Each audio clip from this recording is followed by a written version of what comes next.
In the year 1700, 40,000 soldiers trapped 10,000 in a frozen wasteland. The defenders were starving, outnumbered 4-1, and their own allies believed they had been abandoned to die. What happened next wasn't a battle. It was a miracle that created a legend, and a fatal mistake that would doom an entire empire. From the battered walls of the Swedish fortress of Narva, the situation looked hopeless. For 6 weeks, the commandant, Henning Rudolf Horn, and his small garrison of just 1,500 soldiers and armed townsmen had held out, but hope was a dwindling resource. Before them, the plains were covered by a sprawling city of tents, the camp of a Russian army that outnumbered them more than 20-1. The sheer scale of the siege was terrifying. Nearly 40,000 men had dug in, constructing a massive line of circumvallation, a 7-foot-high earthen wall stretching for almost 4 miles to encircle the city and defend against any relief attempt. Russian cannons relentlessly pounded the fortress, their fire slowly but surely turning stone walls into rubble. The defenders were starving, exhausted, and they believed they had been abandoned.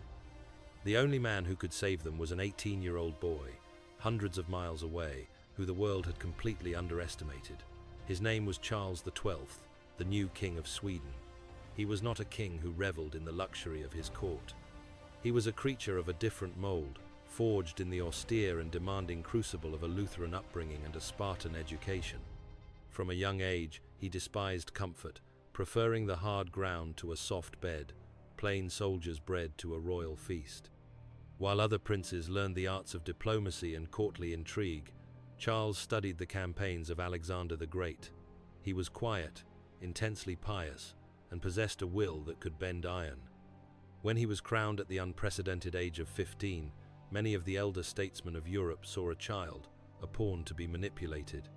They saw his youth as a weakness, a fatal flaw in the armor of the Swedish Empire. They could not have been more wrong. They mistook his silence for uncertainty and his youth for naivety. They did not see the military prodigy lurking beneath, a mind that saw war not as politics, but as a pure and terrible form of mathematics. But this iron will would be tested not by politics but by the armies of 3 nations marching to destroy him. To the east, a different kind of ruler was building a new kind of nation. Peter I, soon to be known as Peter the Great, was a giant in every sense. Standing at nearly 7 feet tall, his ambition was as colossal as his frame. He had inherited a Russia that was vast, medieval, and isolated. He was determined to drag it, kicking and screaming, into the modern age. His obsession was the sea. He knew that for Russia to become a true European power, it needed a window to the west, a port on the Baltic Sea that wouldn't freeze over for half the year. But the Baltic was a Swedish lake. Every major port, every strategic island, was under the control of the Swedish Empire. To get his window, Peter would have to break Sweden, and in the young Charles XII, he saw his chance. He saw a boy who had inherited an empire his ancestors had built, a boy who surely lacked the strength to hold it. Peter the Great would not act alone. He forged a pact of predators, convincing others to join his cause. He drew in Augustus II, known as the Strong, the Elector of Saxony and King of Poland, Lithuania, a man of legendary physical power and insatiable political appetite who coveted the Swedish province of Livonia. He also brought in the 3rd member, Frederick IV, the King of Denmark-Norway, a traditional rival of Sweden who dreamed of reclaiming lost territories. In late 1699, their plan was set. They would strike simultaneously from 3 directions.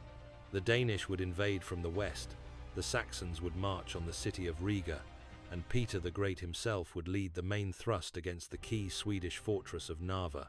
It was a perfect trap. The Swedish Empire, caught off guard and led by a boy, was expected to shatter. Faced with a war on 3 fronts, the Swedish Empire turned to the only thing it could truly rely upon, its army. This was not just any army. This was the Karolian army, perhaps the single most effective and feared fighting force in Europe at the time. It was an army forged in the harshness of the northern winters, a brotherhood of soldiers bound by an unwavering Lutheran faith, a strict code of discipline, and a fanatical devotion to their young king. They were professionals, long-serving and drilled to perfection. Their spirit was embodied in a terrifyingly simple and brutally effective doctrine known as go por, which translates to go on. In an age where battles were often formal affairs, decided by volleys of musket fire from a distance, the Carolean tactic was an act of pure, disciplined aggression. The regulations were precise and unforgiving. The infantry would advance in tight formation, marching steadily and silently toward the enemy, their muskets at the ready. They were forbidden from firing first. They were to endure the enemy's volley, watch their comrades fall, and keep marching. They were to hold their fire until they were just yards away, close enough to see the terror in their opponent's eyes. Only then would they unleash a single, devastating, coordinated volley from two ranks, a wall of lead fired at point-blank range. And before the smoke could even clear, the order would be given to charge, not with bayonets, but with pikes and swords. To face a Carolean charge was to face a silent, inexorable wave of blue-coated soldiers that did not stop, that did not falter, that came on through fire and death to destroy you. It was a doctrine built on unbreakable courage, but courage alone couldn't defeat cannons, trenches, and an army 4 times its size, or could it? This was the weapon Charles XII now wielded. While the world expected him to panic, to negotiate, to cede territory, he did the one thing no one anticipated. He attacked. His first target was Denmark. In the summer of 1700, Charles gathered an army of around 10,000 men and launched a brilliant amphibious invasion. Landing on the shores of Zealand, just miles from the Danish capital of Copenhagen, he caught Frederick IV completely by surprise. Within weeks of the war starting, Denmark was forced to sign a peace treaty and exit the coalition. One wolf had been slain. But Charles had no time to celebrate, because hundreds of miles away, the largest army in the world was closing a trap on his men, and the clock was ticking. Now, Charles turned his attention east. What followed was a march that would become legend. In October, Charles and his army landed in Pernau, on the coast of modern-day Estonia. They were over 100 miles from Narva, and a brutal early winter had set in. The march was a nightmare. The roads turned into impassable rivers of mud and ice. Freezing rain and sleet lashed the soldiers. Supply lines broke down, and the men were forced to live on starvation rations. But their resolve never broke, because their king suffered alongside them. Charles slept on the frozen ground, wrapped in his cloak. He ate the same hard, moldy bread as his men. He marched on foot through the mud, refusing any comfort. This act forged an unbreakable bond. They were brothers in arms, enduring a shared crucible. And as they marched, they grew harder and more determined. Every agonizing step brought them closer to their target. But they had no idea that the Russians weren't just waiting for them. They were laughing at them, preparing a slaughterhouse. The story of how this small band of brothers defied impossible odds is a testament to courage and leadership. If you want to see more stories about the incredible battles that shaped our world, make sure to subscribe to our channel. It helps us bring more of these epic histories to you. The Russian command at Narva was saturated with arrogance. Victory seemed not just likely, but a foregone conclusion. Their numbers were overwhelming, their positions fortified, and the enemy was a small, isolated garrison on the verge of collapse. Tsar Peter had overseen the initial stages of the siege, but so confident was he in the outcome that he departed the camp on November 19th, leaving command to his field marshal, a foreign officer named Charles Eugene de Croix. This was a critical error. The Duke de Croix was a capable commander, but he was a German in charge of a Russian army. He did not speak their language, and he was viewed with suspicion and resentment by the Russian officers and men. The chain of command was fractured, and morale, already fragile, began to crumble. The Russian army was a massive, intimidating beast, but it lacked a unified will, a heart. Then, news arrived that sent a ripple of disbelief through the Russian camp. A Swedish relief force was approaching. Russian scouts, under the command of General Boris Sheremetev, made contact with the Swedish vanguard. They reported back to the Duke de Croix. King Charles was here, at the head of a small army. The numbers were almost laughable. Sheremetev reported 10, perhaps 12,000 Swedes at most. When the Russian generals heard this, they were dismissive. How could such a tiny force possibly challenge their fortified camp of 40,000? They had every advantage. Sheremetev, having seen the discipline of the Karelian vanguard firsthand, urged caution, but he was overruled. The Russian command decided to stay put, confident in their earthen walls and their overwhelming numerical superiority. They saw a fly approaching their web, not a lion preparing to pounce. As Charles and his exhausted army arrived on November 29th, they saw the immense Russian lines stretching before them.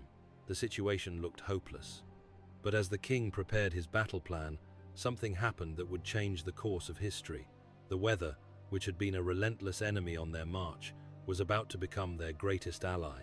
The sky turned a dark, bruised grey. The wind began to howl, carrying with it the first flurries of snow. A blizzard was descending upon the battlefield. Other commanders might have seen this as a disaster. But Charles XII saw it as a sign, a gift from Providence. The swirling snow would be his cloak.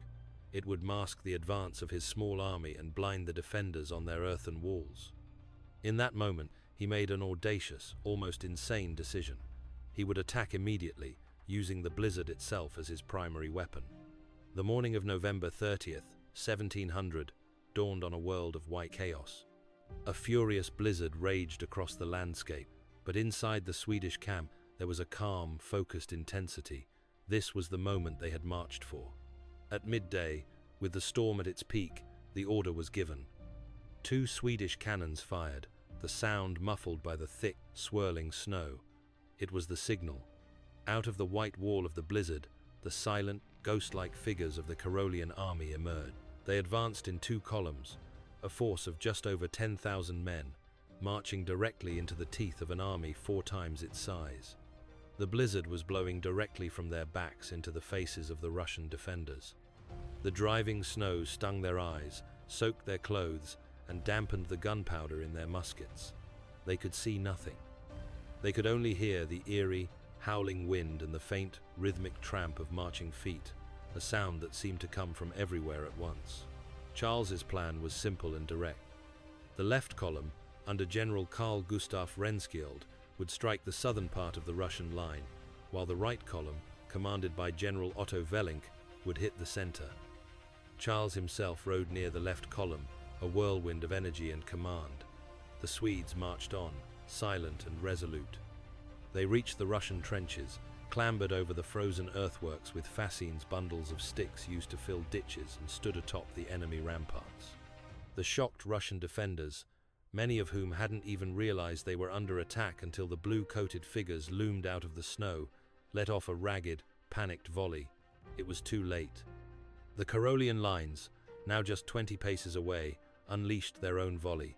It was a single, coordinated, ear-splitting crash of thunder that tore through the Russian ranks at point-blank range. The effect was catastrophic. Before the Russians could even process the carnage, the Swedes were upon them with pikes and swords. The front lines shattered instantly. Panic became a contagion. Soldiers threw down their weapons and ran, desperate to escape the ghosts who had emerged from the storm. The Russian army dissolved into a terrified, disorganized mob. The chaos was absolute. Foreign officers shouted commands their men could not understand. In the mayhem, Russian soldiers, believing their officers had betrayed them, began attacking them. The Duke de Croix and his entire senior staff, fearing for their lives not from the Swedes, but from their own mutinous troops, scrambled to the Swedish lines and surrendered. At the northern end of the camp, thousands of panicked Russian soldiers tried to flee across a pontoon bridge over the Narva River. The bridge, overloaded, collapsed, sending hundreds to their deaths in the icy water. The Battle of Narva was over. It had lasted less than 3 hours. What is the most unbelievable underdog victory you know of? Let us know in the comments below. As the blizzard began to subside, it revealed a scene of one of the most lopsided and astonishing victories in the history of warfare. As dawn broke on the first day of December, the storm had passed, unveiling a landscape of surreal devastation. The vast Russian camp was a wreck. Abandoned cannons lay half buried in drifts, wagons were overturned, and the frozen ground was littered with thousands of discarded muskets. A small Swedish army had not merely defeated a Russian army of 40,000, They had annihilated it. The boy king, the untested teenager, stood as the undisputed victor. The impossible had been achieved. The numbers were staggering. The Swedes had suffered fewer than 700 killed and around 1,200 wounded. The Russian losses were a total disaster.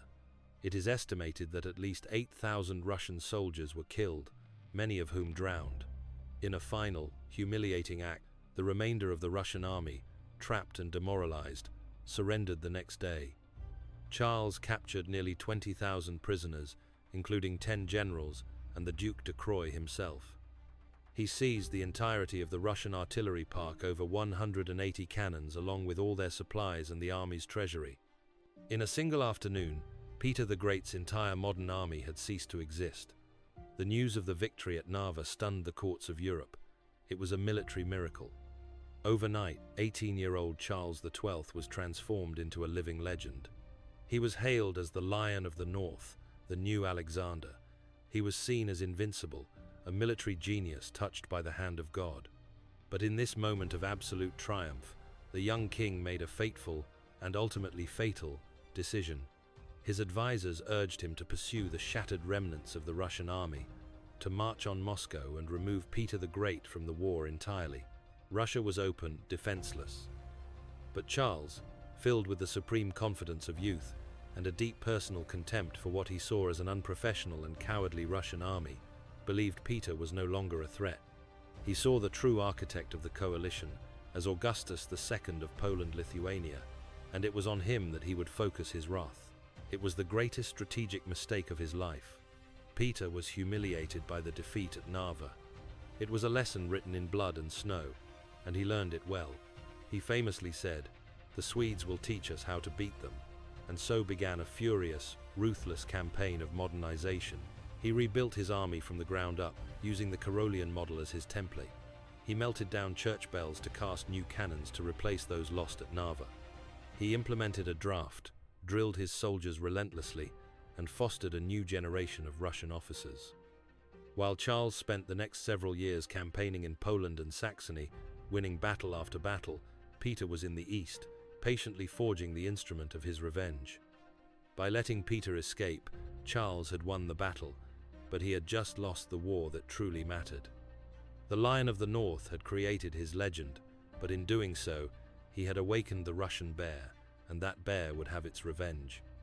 If you found this piece of history as fascinating as we did, consider sharing it with a friend who loves epic stories. If you want to see how that revenge unfolded in the epic Battle of Poltava, make sure to subscribe and hit the bell. Let us know in the comments which impossible battle we should cover next. Thanks for watching.